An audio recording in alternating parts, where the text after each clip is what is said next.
Hoje a gente vai mergulhar na vida e principalmente na teoria abolicionista de uma figura gigante, a filósofa e ativista Angela Davis.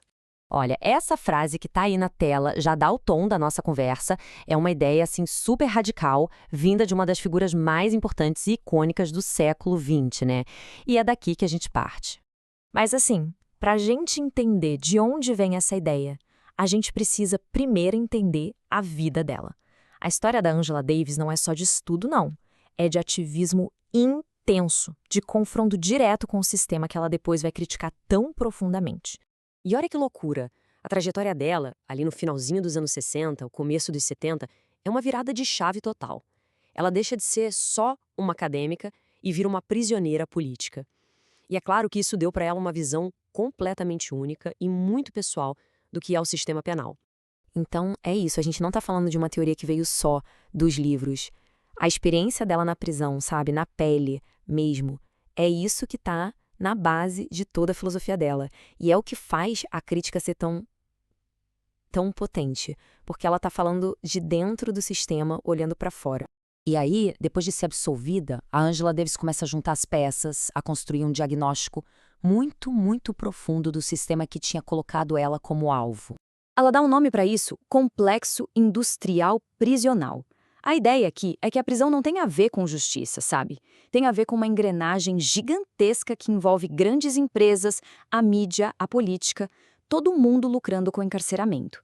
A lógica é o lucro e o controle. Pensa só nesse ciclo que é uma coisa que se alimenta sozinha.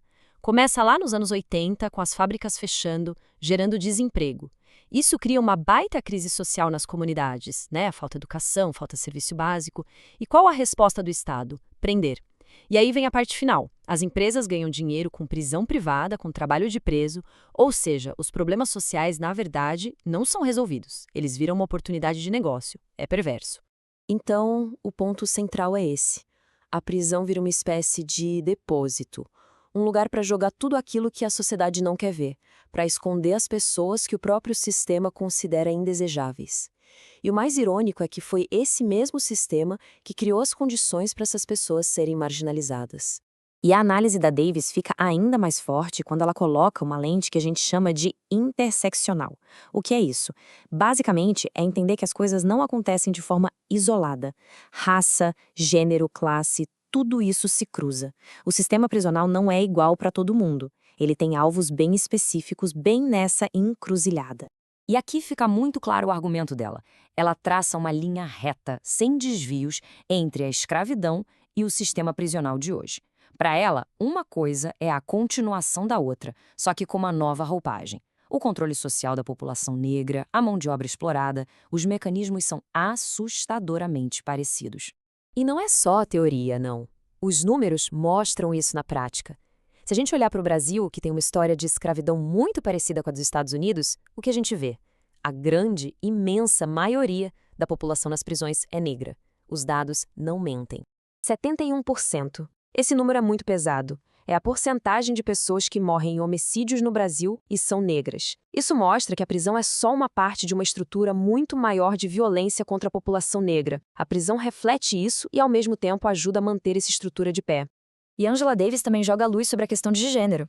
A experiência da mulher no cárcere é outra história. Ela não é punida só por quebrar a lei, mas por quebrar também o que se espera dela como mulher. A violência sexual, por exemplo, é uma arma histórica de punição. E coisas como a revista íntima, que ela chama de uma forma clandestina de institucionalizar o abuso, são uma constante. E, de novo, a maioria das mulheres presas nos Estados Unidos são negras. Ok. Diante desse diagnóstico todo, que é bem devastador, a pergunta que fica é: e aí? Qual é a saída? E é aqui que a gente entra na visão dela de abolição. Mas calma, abolir não é só quebrar tudo e deixar um buraco no lugar. Essa é a parte mais importante. Abolir é, antes de tudo, construir. É pensar do zero o que a gente entende por justiça e por segurança. O caminho que ela propõe é em etapas. Primeiro, o desencarceramento. Parar de prender por coisas como o uso de drogas, diminuir radicalmente o número de pessoas presas. Segundo, e super importante, investimento. Pegar o dinheiro que se gasta com prisão e colocar em educação, saúde, moradia e emprego. E terceiro, mudar a lógica da justiça. Em vez de só punir, pensar em reparação, em reconciliação. É a chamada justiça restaurativa. E essas ideias não surgiram do nada, né? Ela vem desenvolvendo isso há décadas, em livros que são fundamentais para entender esse debate. Mulheres, Raça e Classe, lá de 1981, Estarão as Prisões Obsoletas, de 2003, que é uma pergunta direta, e A Democracia da Abolição, de 2005. São obras que até hoje influenciam tudo o que se discute sobre justiça. O que nos leva de volta àquela pergunta provocadora do livro dela. Afinal, a prisão resolve algum problema social? Para Angela Davis, a resposta é não. A prisão, como ela mesma diz, funciona como um grande depósito para tudo que é indesejável. Ela não resolve nada, só esconde. E com isso, a sociedade inteira se livra da obrigação de encarar de frente suas piores desigualdades. E a provocação final que ela deixa pra gente pensar é exatamente essa. Se a prisão é a resposta que o Estado dá para problemas sociais, que tipo de sociedade a gente construiria se começasse a buscar outras respostas? É um convite não só para consertar um sistema que não funciona, mas para ter a coragem de imaginar um mundo que não precise dele.